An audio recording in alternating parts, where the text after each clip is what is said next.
Hello spiritual seekers, आज चलो एक ऐसे आदमी के ट्रांसफॉर्मेटिव जर्नी के बारे में बात करते हैं जिसकी टीचिंग्स ने दुनिया भर में लाखों लोगों को छुआ है।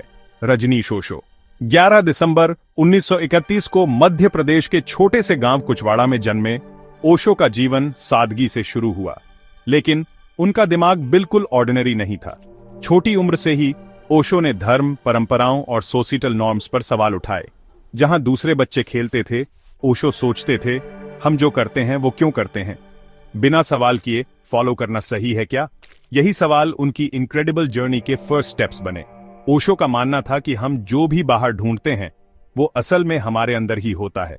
उन्होंने सिखाया कि सच्ची खुशी हमारे अंदर छुपी होती है और उसे पाने के लिए हमें अपने अंदर की यात्रा शुरू करनी चाहिए। वो अक्सर कहते थे, तुम जो भी हो, जैसे भी हो, कंप्लीट हो, तुम्हें किसी चीज की कमी नहीं है। उनका मैसेज क्लियर था, सेल्फ एक्सेप्टेंस और सेल्फ डिस्कवरी बहुत जरूरी है।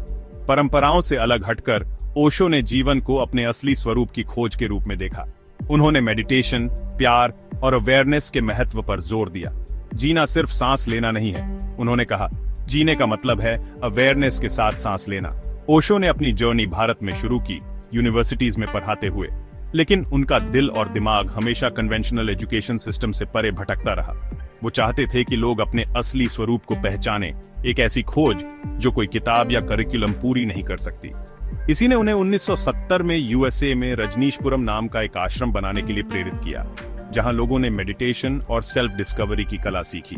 लेकिन ओशो का रास्ता आसान नहीं था।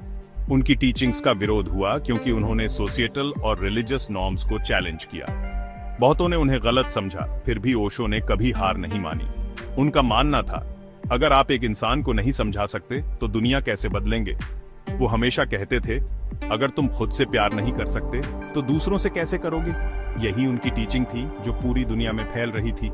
ओशो ने हमें सिखाया कि डर सिर्फ हमारे अंदर होता है और असलियत में डरने की कोई बात नहीं है।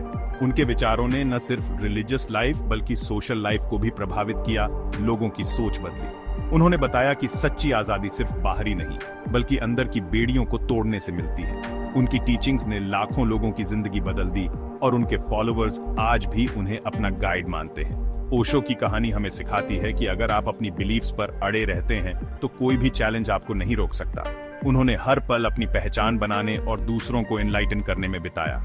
उनकी जिंदगी हमें याद दिलाती है कि हमारी जिंदगी हमारी सबसे बड़ी एसेट है, इसे जीने का सही तरीका सीखो। उनकी टीचिंग्स हमें यह भी याद दिलाती हैं कि सच्ची आजादी और सच्चाई हमारे अंदर ही है और यह जर्नी अकेले ही करनी होती है। ओशो के विचार आज भी उन लोगों के दिलों में जिंदा हैं जो जिंदगी को एंडलेस पॉसिबिलिटीज और एक्सप्लोरेशन के रास्ते के रूप में देखते हैं। रजनीश ओशो की कहानी हमें दिखाती है कि सच्चा गुरु वो होता है जो हमारी असली पहचान बताता है और हमारे अंदर की सबसे गहरी सच्चाइयों को उजागर करता है। उनका मैसेज सिंपल था, हम जो कुछ भी ढूंढ रहे हैं वो बाहर नहीं बल्कि अंदर है। जब भी हम ओशो के बारे में सोचते हैं, हमें वो पीस, प्यार और अवेयरनेस महसूस होती है जो उन्होंने हमें अपनी जिंदगी के माध्यम से सिखाई। तो चलो उनकी टीचिंग्स को अपनाएं और इनर पीस की अपनी जर्नी शुरू करें। देखने के लिए धन्यवाद। अगली बार तक माइंडफुल रहें और सीकिंग करते रहें।